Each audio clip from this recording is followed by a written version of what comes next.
அனைவருக்கும் புத்தாண்டு நல்வாழ்த்துக்கள். இன்று விஸ்வாவசு ஆண்டின் முதல் நாள் அல்லவா? ஆகவே சித்திரை கனி பார்ப்பதற்காக நேற்று இரவே எங்கள் வீட்டில் வெள்ளித்தட்டில் மா, பலா, வாழை ஆகிய 3 கனிகள் முக்கியமாக இடம்பெற வேண்டும். பலாப்பழம் எனக்கு கிடைக்கலைங்க, அதனால் நான் வைக்கலை. அது மட்டும் அல்லாமல் வேறு சில பொருட்கள், வெள்ளித்தட்டு இருந்தால் வெள்ளித்தட்டு வைக்கலாங்க, அப்படி இல்லை அப்படின்னா நீங்கள் பித்தளை தட்டு வைக்கலாம்.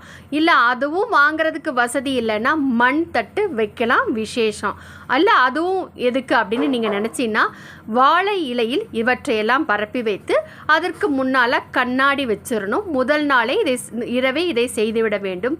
வைத்து இதற்கு முன்னால் மா, பலா, வாழை, தேங்காய், வெற்றிலைப்பாக்கு, நகைகள், உப்பு, துவரம்பருப்பு இது போன்ற மங்கள பொருட்களை எல்லாம் வைத்து பணம் ரூபா இருக்குல்ல, பணத்தையும் வைத்து மறுநாள் சித்திரை 1 அன்று காலையில் எழுந்தவுடன் நேராக சென்று கண்ணாடியின் வழியாக, கண்ணாடி என்பது மகாலட்சுமியை குறிக்கும் அல்லவா? மகாலட்சுமி தாயார் இந்த எல்லா செல்வங்களையும் நமக்கு அருள வேண்டும் என்று பிரார்த்தனை செய்து கொண்டு அந்த கண்ணாடியின் வழியாக முதல் நாள், சித்திரையின் முதல் நாளான இந்த ஒரு முக்கியத்துவம் வாய்ந்த இந்த நன்னாளில் இந்த மகாலட்சுமியே கொடுத்ததாக நினைத்து இந்த மங்கள பொருட்களையெல்லாம் நாம் கண்ணாடியின் வழியாக பார்த்து வழிபாடு செய்யும் பொழுது அன்றைய வருடம் முழுவதும் நிறைந்த செல்வமும் நல்ல நல்ல விஷயங்கள், நல்ல நல்ல முன்னேற்றங்கள் நம்முடைய வாழ்க்கையில் கண்டிப்பாக நடைபெறும் என்பது ஐதீகம். நல்ல விஷயங்களில் முதலிடம் வகிப்பது இறைபக்தி அல்லவா? இறைபக்தியை எப்படி செலுத்த வேண்டும் என்று நமக்கு கூறுவது பகவத்கீதை.